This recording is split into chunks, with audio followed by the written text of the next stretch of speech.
who, like me, loves butter? So we always use Kerrygold. It's just because I really like how it melts and how it browns. And today there's a couple fun things we're gonna do. We're going to brown some butter. So I'm putting that whole cube in there.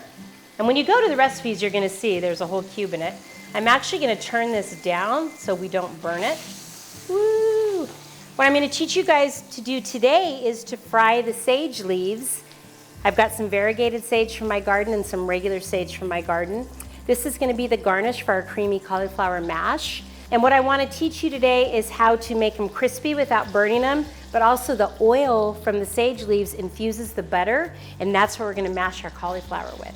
So our pre-steamed cauliflower is in here and ready to go. We've got our butter melting. It's gonna take a couple minutes. And what I'm going to do, I'm gonna first show you how to do the cauliflower. So I'm gonna put half of that melted butter in there. Put this back on our burner. If you have a food processor, great. If you don't, you can use a potato masher or whatever you need to do, but we pulse with the melted butter. You guys still there? You got a pulse? Don't forget, log on to the recipes.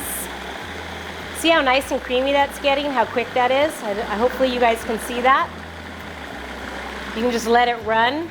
And if you have a little more butter, not a problem. Woo, pour it in there. Don't forget to wipe off your pan. Wow, this is looking so good. It's a lot easier than doing it by hand. You can also just rice cauliflower if you want and steam it and mash it with a potato masher. It won't be as smooth as this, but it'll still be really, really good. I like to stop it about halfway through and look for lumps, kind of like mashed potatoes. You're always gonna have lumps. Give it a little stir. Use your pulse. This has the S-blade, what's called the S-blade on it, which really gives it all those chunks, cuts them up pretty evenly. Oh, that's looking really good. Okay, now meanwhile, our butter is close to being all the way melted, and we're gonna go, that's the vein side of your leaf, that's the top of the leaf. We're going vein side down first, because that actually is the hardest part of the leaf, because we've got to cut through that little vein.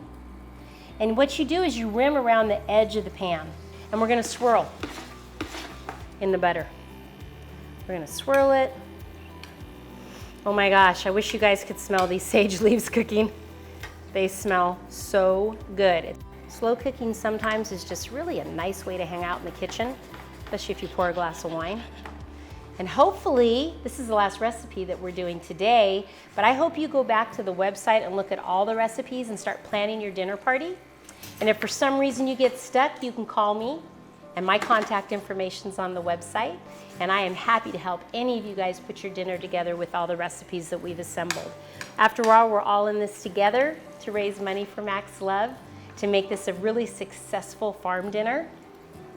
We're getting crispy here. It takes about maybe 6 minutes. You just gotta be patient.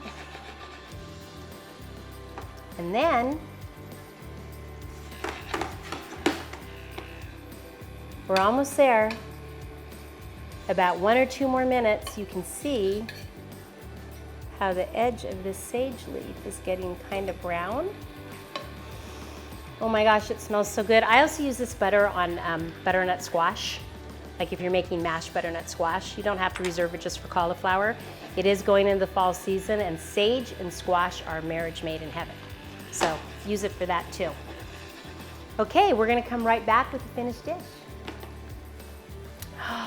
Look at this whipped cauliflower mash.